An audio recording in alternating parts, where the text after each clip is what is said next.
స్నానం చేస్తూ ఉన్నాను. 5 నిమిషాల తర్వాత ఫోన్ చేస్తావా? ఇలా చూడండి, వాళ్ళు ఇంకా షూటింగ్కి వెళ్ళలేదు. వాళ్ళు వెళ్ళిన అరగంట తర్వాత మీరు వస్తే చాలు. సరే సరే, ఓకే.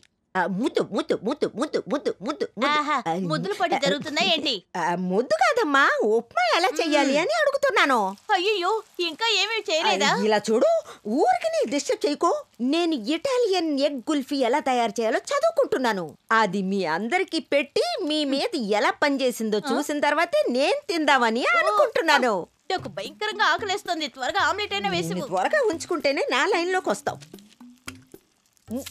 గుడ్డు కొట్టడంలో మాత్రమే స్టైలు, ఆమ్లెట్ లో ఏ టేస్ట్ ఉండదు. అయ్యో, త్వరగా వెయ్యి. ఇదిగో అయిపోయింది. ఆగు. ఏంటి లాక్కున్నావు?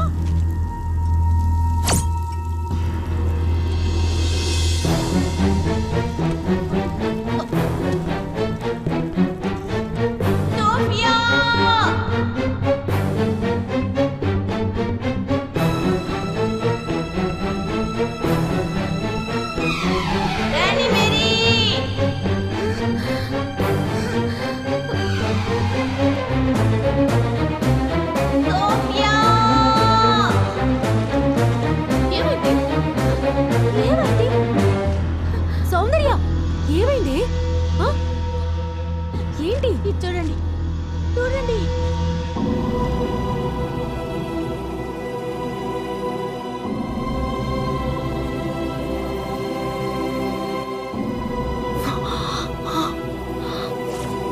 ఏంటి దేవినా?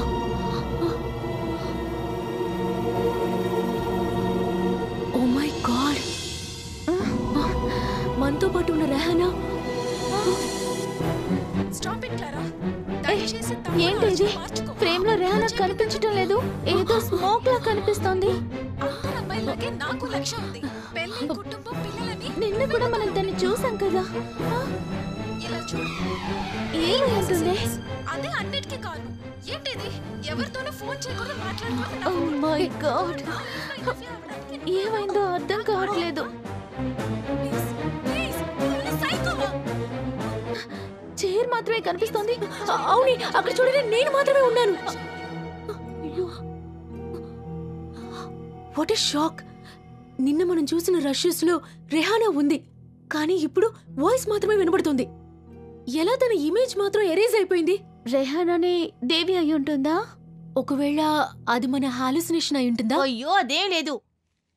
ఆ రోజు నన్నెవరో ప్రొడక్ట్స్ మీద కొట్టి కింద పడేశారని చెప్తే మీరు నమ్మలేదు కదా. అది తనే. తన ఆత్మ శాంతి కలక ఇక్కడిక్కడే తిరుగుతూ ఉండుంటుంది. నేను ఆలోచించేది అది కాదే.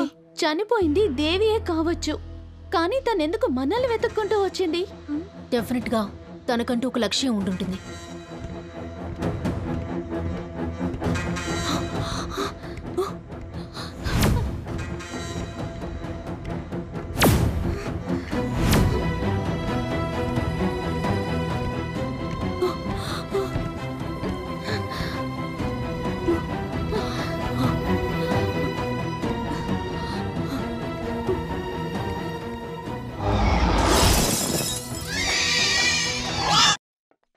సరే మా,